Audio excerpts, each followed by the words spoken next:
ఉస్మానియా విశ్వవిద్యాలయంలో 39.50 కోట్ల వ్యయంతో నిర్మించనున్న బాయ్స్ హాస్టల్ భవనానికి మంత్రులు సబితా ఇంద్రారెడ్డి, తలసాని శ్రీనివాస్ యాదవ్ కలిసి భూమి పూజ చేశారు. ఈ కార్యక్రమంలో Uppal MLA Subhash Reddy, MLC Surabhi Vani Devi, OU VC Ravinder Yadav, ఉన్నత విద్యా మండలి చైర్మన్ ప్రొఫెసర్ లింబాద్రితో పాటు ఓయూ ప్రొఫెసర్లు, విద్యార్థులు పాల్గొన్నారు.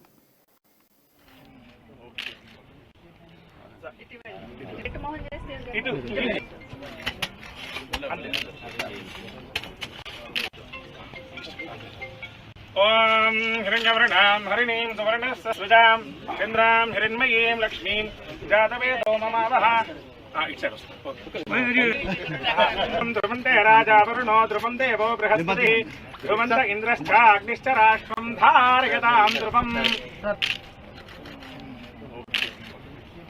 యూనివర్సిటీలో మౌలిక సదుపాయాల కల్పనకు పెద్దపీట వేయాలనే ఉద్దేశంతో కేసీఆర్ గారి ఆధ్వర్యంలో ఆదేశంతో ఈ రోజు ఒక మంచి కార్యక్రమానికి శ్రీకారం చుట్టడం జరిగింది. ఇదే కాదు, గ్రామీణ ప్రాంతాల నుండి వచ్చిన విద్యార్థులకు హాస్టల్ వసతి కల్పించడానికి పెద్దపీట వేయాలనేది గౌరవ ముఖ్యమంత్రి గారి ఆదేశం.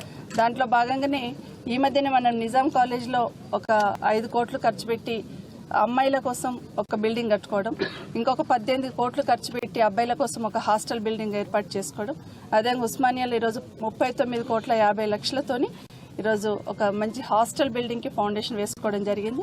చాలా తొందరలో 12 మంత్స్ టార్గెట్ పెట్టుకున్న వీలైనంత తొందరలో దాన్ని పూర్తి చేయాలని గౌరవ చైర్మన్ గారికి శ్రీధర్ గారిని కోరడం జరుగుతుంది. వీళ్ళని తొందరలో దాన్ని పూర్తి చేసి యూనివర్సిటీలో మౌలిక సదుపాయాల కల్పనకు పెద్దపీట వేయాలనే ఉద్దేశంతో కేసీఆర్ గారి ఆధ్వర్యంలో వారి ఆదేశంతో ఈ రోజు ఒక మంచి కార్యక్రమానికి శ్రీకారం చుట్టడం జరిగింది. ఇదే కాదు, గ్రామీణ ప్రాంతాల నుండి వచ్చిన విద్యార్థులకు హాస్టల్ వసతి కల్పించడానికి పెద్దపీట వేయాలనేది గౌరవ ముఖ్యమంత్రి గారు